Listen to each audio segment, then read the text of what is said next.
Hey guys, if you like what you see, please subscribe down below. I got this recipe from delish.com and I will list all the ingredients and the measurements in the description box below. Enjoy! So the first thing you're going to want to do is take your 4 bacon strips and that are already cooked, and you're gonna go ahead and chop them up.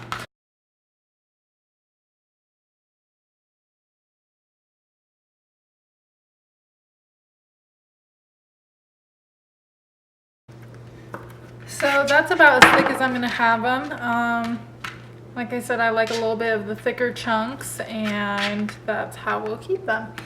So what I'm going to do is I'm going to go ahead and move this to my bowl that I have already set aside for my chopped bacon. Okay, so the next thing I'm going to do is I'm going to go ahead and chop my onion.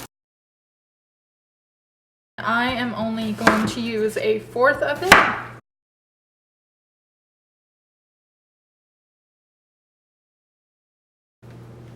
So I think that is plenty enough chopped. I'm going to go ahead and grab a separate little bowl for this, and we're just going to place it in there. And now I'm going to go ahead and grab 2 cloves of garlic, and we're going to go ahead and mince those as well.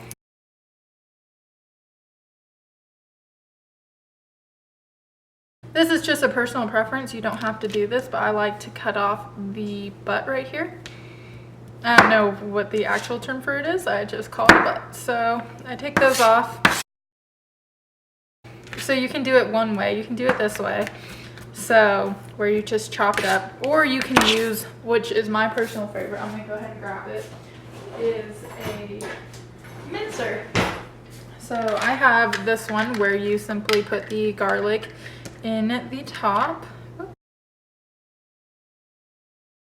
And we're gonna close the lid, and it works off of a wheel, so all you really have to do is roll it against some type of surface and it will mince it. I don't know if you can see inside that super clearly, but it minces it pretty well. Just start scooping it out. All that minced garlic. So I set aside another bowl for all my garlic, my minced garlic, and now we're gonna go back to the stove. Okay, so what I'm doing here is I am heating this pot to a medium-high heat, and I'm gonna put the reserved bacon fat in here. Just let that heat up. And then once that's heated up, we're gonna go ahead and add our garlic.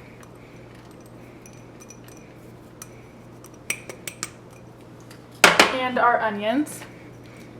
And we're gonna let that cook until it's fragrant.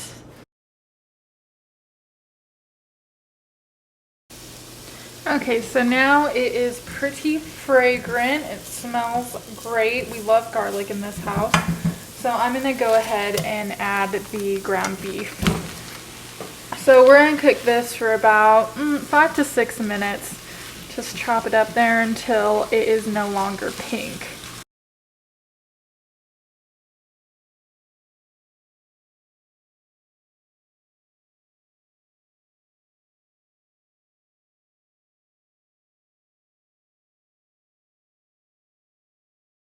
Okay, so one thing I forgot to do before was cut these pickles because they go in these hamburger things.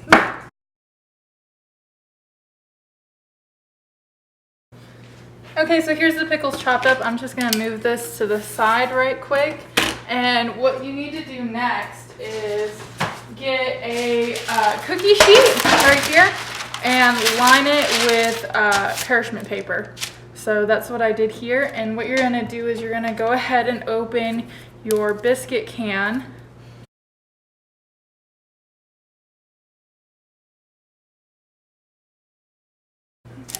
So what you're gonna do next is you're gonna take a little bit of, we're gonna spread these out a little farther. You're gonna take a little bit of the ground beef and onion garlic mixture and put that right in the center. And you're gonna take some bacon, top that off, some pickles. You're gonna go ahead and add some cheddar cheese, shredded.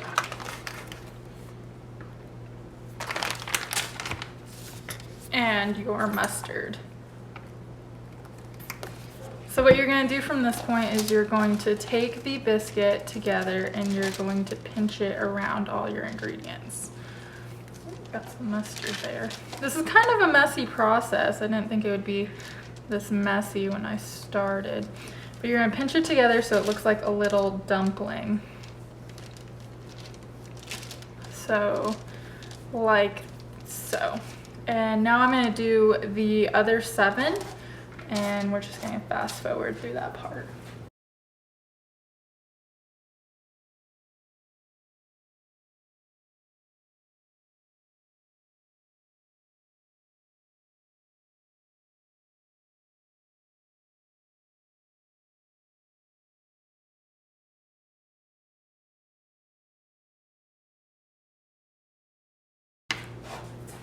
Okay, so now that I have finished all these, I'm going to go ahead and flip them all over. From here, I'm going to take some melted butter and a brush and cross it over all of the little dumplings.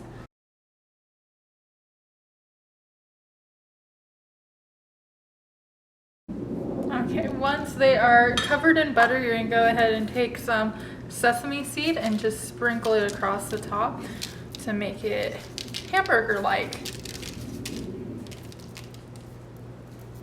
Now you're going to take your hamburger dumplings and you're going to pop them in your preheated oven and cook them for about 20 minutes. Okay, so now that your dumplings are done cooking, you're going to carefully take them out of the oven with an oven mitt. And this is how you get your perfect bacon cheeseburger bombs.